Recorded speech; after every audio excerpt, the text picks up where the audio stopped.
Hey guys, welcome back to my channel. Today I'm going to show you how I did the picture frame molding in my living room. If you're new here, I had never done picture frame molding or anything like that before moving into our home in the fall. I did one project in December on my vlogs when I first tried to do picture frame molding, and I did it in our little entry area, but I decided I loved it so much that I wanted to carry it through into our living room. I am absolutely loving how it looks, and rather than making everyone watch vlogs, I wanted to do a dedicated video to tell you how I did this. So I'm gonna also walk through a few different ways that you can do this, because obviously there's no correct way to design this. So I'm gonna walk you through that and also explain the different measurements and different techniques I use to do this. So the first thing I want to explain is that there are different ways to do this. I did it one way. There is no correct way to do this. So I did a bottom section and then a top section, but there is another way to do this where you do the bottom section, then you have a thick piece of chair rail, and then the top section, the chair rail would be where the back of a chair would typically hit, which protects your walls.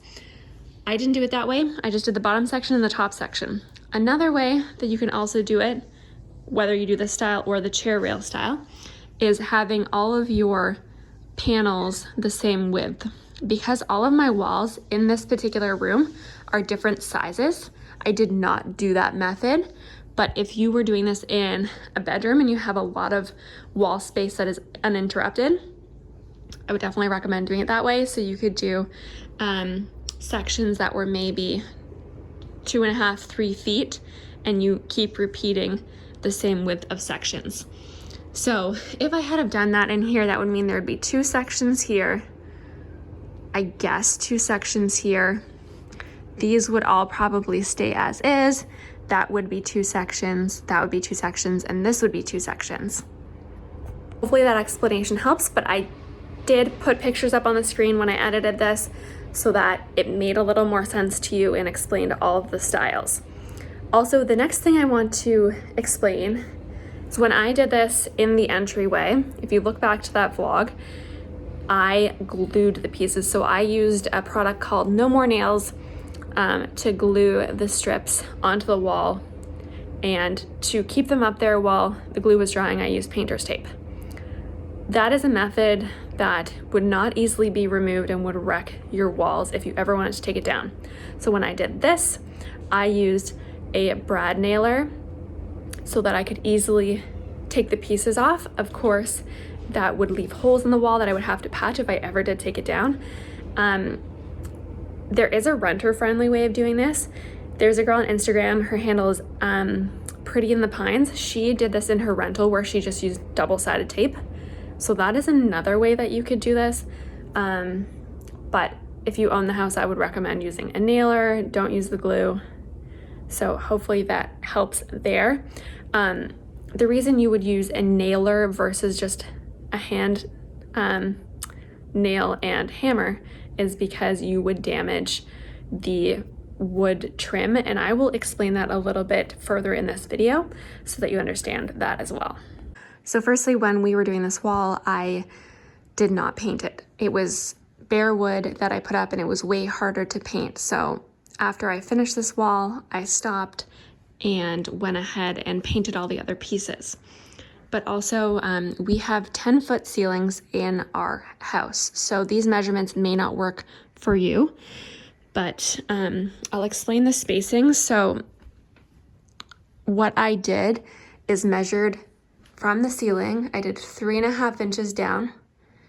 I put the top piece, I did 3.5 inches from the sides. This one isn't a good example because I gave extra space for the curtains because I did want to see the molding. But if you look at other walls, such as this one, it is 3.5 inches from the top, 3.5 inches in, and then 3.5 inches between the top section and the bottom section, and then the bottom should be around 3.5 inches as well. But I always started from the top because I thought it would be most noticeable if the tops did not line up all the way around the room, because when you're looking at a ceiling, there is nothing interrupting your view, whereas the lower sections, there's furniture and things that are blocking it.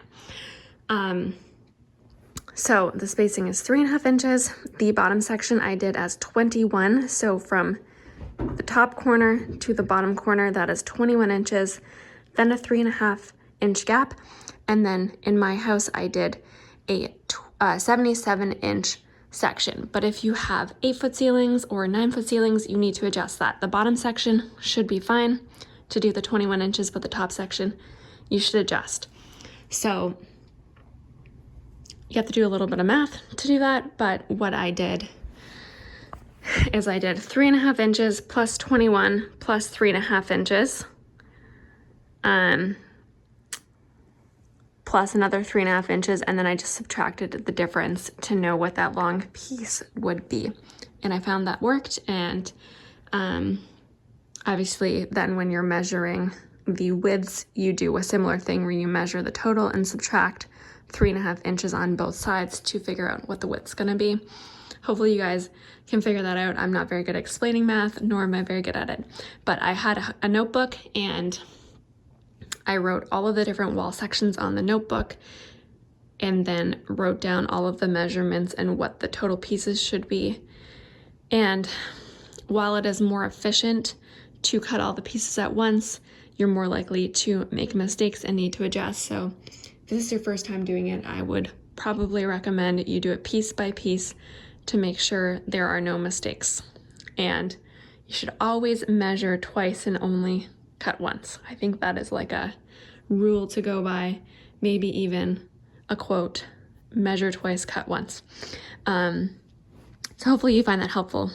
A little bit noisy outside, so I'm gonna show you from inside. So I've got my little painting set up out here. It's a bit of a mess, but I'm gonna use the paint sprayer to quickly give these a light coat of paint so that I don't have to paint them when they get up on the wall.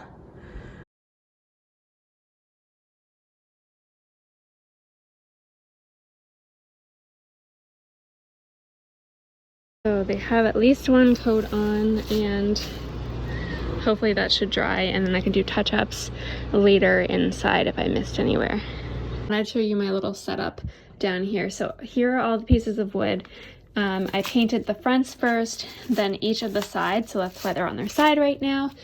And then now I am cutting them. So you don't need this table. I'm just using this because I've got so many pieces to do, but what you need is this miter box and the saw. This was like a little package deal. And what you want to do with your molding is you want to start at the unfinished end. So you're gonna put it like this on the miter box. So you can see that this thicker side is what we are putting to this edge here. So you can see how I've got the miter box. So I cut off this end already. See, it was a thicker end, and I had it right here, and I cut it on this angle. So you always cut this one first, so the thick edge to this edge, and you start on the left. Then I got out my tape measure, and I measured from this point all the way, and I did 77 inches because that's what the height of my section is going to be, and I put this little mark here. So then when we pull it all the way over, I am going to line that little mark up with the right angle now. So I'm going to line it up perfectly, so my saw is going to hit right on this little mark, and we're going to cut it across like here. So I will show you that when I'm finished. And the important thing to do is to hold it tight against this edge as you are cutting, because otherwise it will shift and you will not get a perfect angle, and when you go to put your two pieces together, they won't fit perfectly. I'm going to show you a mistake that I made when I first started doing this. So this is the piece that just came off from what I was cutting. So it looks like this piece can be used to connect, but that is not correct. You need to cut this little triangle off, right? Because the first edge is always the left edge. So you got to cut it across here and get rid of this little triangle. And then you can use the remaining piece of scrap wood. So to further that, so this piece is a 21-inch piece that I'm going to use, and I want to use the rest of this trim. So I am now cutting off the triangle, so it is going to create the correct angle on the end, and then I will continue with my measurement to do another 21-inch piece. I want to show you what I am using to do this project. So I have got this laser level from Amazon on a tripod that I had. It just screws right into the bottom. I've also been using an actual physical level just to be absolutely sure. I have a tape measure to make sure that all of my 3.5-inch spaces are perfect. And then this is the air nailer that I am using. So when I did this project in the front hall, I did not use an air nailer, I just glued it. But if I ever wanted to take this paneling down, I think it would be much easier with just nails. So I set this setting right here. So you can see it's showing how far in the nail is going. So I have it towards this side because I don't want the nail to be sticking out. And then what I'm going to do is put a little bit of filler in these holes as well as these parts, the little gaps, because it's not perfect. And I will sand it down and then paint it. But as you can see, I did paint this before I put it on the wall. And then I will show you this side where it is all finished from the other week. So you can see that is the goal for the rest of the room. So I've done all over here. This is a section that I'm at. And then I still have this wall left to go. And then I'm not putting any behind the curtains because I just don't think it makes sense. Maybe I'll regret that one day, but I don't think so. I don't think I mentioned it. This is called a brad nailer. I may have called it an air nailer, but I believe the correct word is a brad nailer, and you can see it's a Ryobi. You can buy these at Home Depot, and I have got, it gives you the suggestion of the nail size. So this is the size nail that I went with because when I am pushing the nail into the trim, I'm trying to go on the thinnest section, which is right here, as you can see. I also wanted to mention that this has a safety on it, so while the battery is in right now, the light's on, unless it's pressed against something, it will not shoot. So when that little green piece on the end is pressed into something, then it will shoot, but even if it's a little bit off, it still won't. But just for safety, I do store it without the battery in it, just in case something horrible happened. I wouldn't want it to accidentally press against something and shoot. Also important to sand off these rough edges. So I always have a sanding block handy. I like to buy a pack of them at Home Depot, and then you just sand off the rough edges. And also I will mention, if you do make mistakes, like I clearly did with this piece, and pulled the nails out, you just fill them, paint over them, and it will all be good. And since we're on the subject of mistakes, if you do need to take out a piece, it's honestly not that hard. Because I'm only putting on the smaller pieces just 2 nails, what I would do is just try to wiggle and try to pry up near the first nail, and then once that one's loose, get the second nail. But if you're really struggling, just get the edge of a hammer and put it underneath lightly. You don't want to dent your walls. I just want to show you what I am doing. So right now I am just putting some wood filler in on these joints and then covering over the nail. So in the spots where the nail didn't quite get in deep enough and it's sticking out, I just have this little head from a screw set. So I'm just gonna place it on there and hammer that, because if you try and hammer it, you're just gonna damage the wood detail. But if you put that there first and then hammer it, it will make sure that you're not damaging the wood. It is the next day, so I am gonna go through and sand this. Obviously, it would have been better to get the filler that was not wood colored. When I did the other wall, I did not paint the panels before I put them up.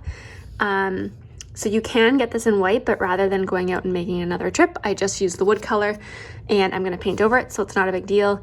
I'm gonna sand this down, I'm gonna use the caulking, which I will show you in a minute, just because my walls are not perfectly flat. There are some gaps that I need to fill in, and I will show you that when I get to it. I also want to mention, when you are putting the filler in, make sure you don't leave too much in this groove, because that is going to be really hard to sand out, and you're probably going to ruin the detail if you do try to do that. So here is the caulking I am going to use. It's DAP and it's called Alex Flex, and it is white. So I recently learned that on the side of the caulking gun, you can put your spout in there, and then you just squeeze that, and it cuts it on the perfect angle for filling, because it needs to be cut on an angle rather than straight across. Also, I'm not sure if you can see it on this, but the tip actually tells you the different measurements. So I did the smallest one, and you can see that it is cut on an angle. So I'm gonna go ahead and use this. So I'm gonna put it on the cracks, and then I'm gonna smooth it out with my finger. So it doesn't have to be perfect. I wanted to show you what the caulking does. So I just put it in the cracks, just a little tiny bit, and then I just took my finger along and smoothed it out so that there are no little gaps between the wall and the trim, and then you can touch it up with paint afterwards. I find the caulking process a little bit messy because I am not a pro. I've only used it a few times in my life, so I find when you're wiping it with your finger, there's a lot of excess to put on a paper towel. And I used a lot of paper towel, and I carried a little bag around with me to put it all in so that I wasn't making a mess of the living room. So here is the finished product. I still need to hide the wire a little bit better and paint it, but this is the one wall, and then here are the other ones. And my favorite view is when I'm sitting over here. I mean, the cat tower doesn't really help, but I just think it looks so nice, and eventually that cat tower will not be there. I hope you guys found that helpful.